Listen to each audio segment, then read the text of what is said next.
Sungai Cisadane terlihat tenang, mengalir di antara perbukitan dan kota yang sibuk. Tapi siapa sangka, di bawah aliran air ini, tersembunyi sebuah rahasia geologi yang tidak sederhana. Ini bukan sekadar sungai, ini adalah jejak dari sebuah patahan bumi aktif.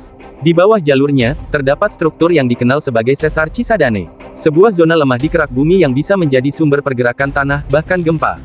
Dan yang lebih menarik, atau mengkhawatirkan, aliran sungai ini kemungkinan besar mengikuti jalur sesar tersebut. Untuk memahami ini, kita perlu tahu satu hal penting. Kerak bumi tidak utuh. Ia retak, terpecah, dan bergerak. Retakan besar itu disebut sesar. Dan di sepanjang sesar, batuan menjadi lebih lemah, lebih mudah terkikis. Dan lebih mudah dilalui air. Air selalu mencari jalur termudah.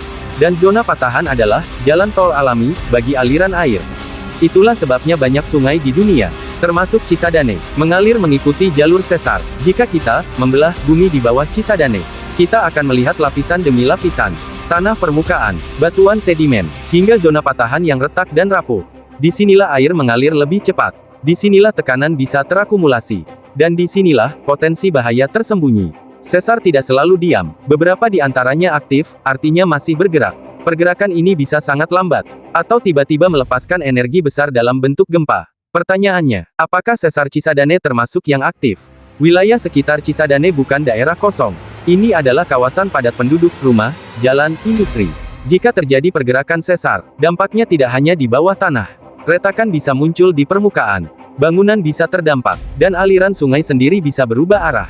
Sesar tidak hanya menciptakan bahaya, ia juga membentuk lanskap, lembah memanjang, tikungan sungai yang aneh, bahkan perbedaan ketinggian tanah. Semuanya bisa jadi jejak aktivitas patahan.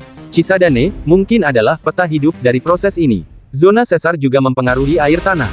Retakan menjadi jalur cepat bagi air untuk bergerak. Ini bisa berarti dua hal: sumber air yang melimpah, atau jalur cepat bagi pencemaran. Masalahnya, banyak dari kita hanya melihat permukaan. Kita membangun kota, tanpa benar-benar memahami apa yang ada di bawahnya. Padahal, struktur geologi seperti sesar, bisa menentukan seberapa aman suatu wilayah.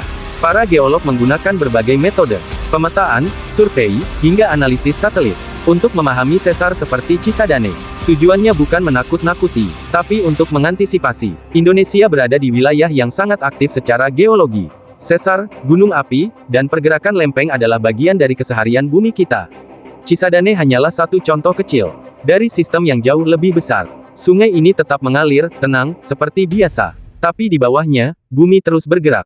Memahami ini bukan berarti takut, tapi menjadi lebih sadar, dan lebih siap. Karena pada akhirnya, yang tersembunyi di bawah permukaan, seringkali jauh lebih menentukan, daripada yang kita lihat di atasnya.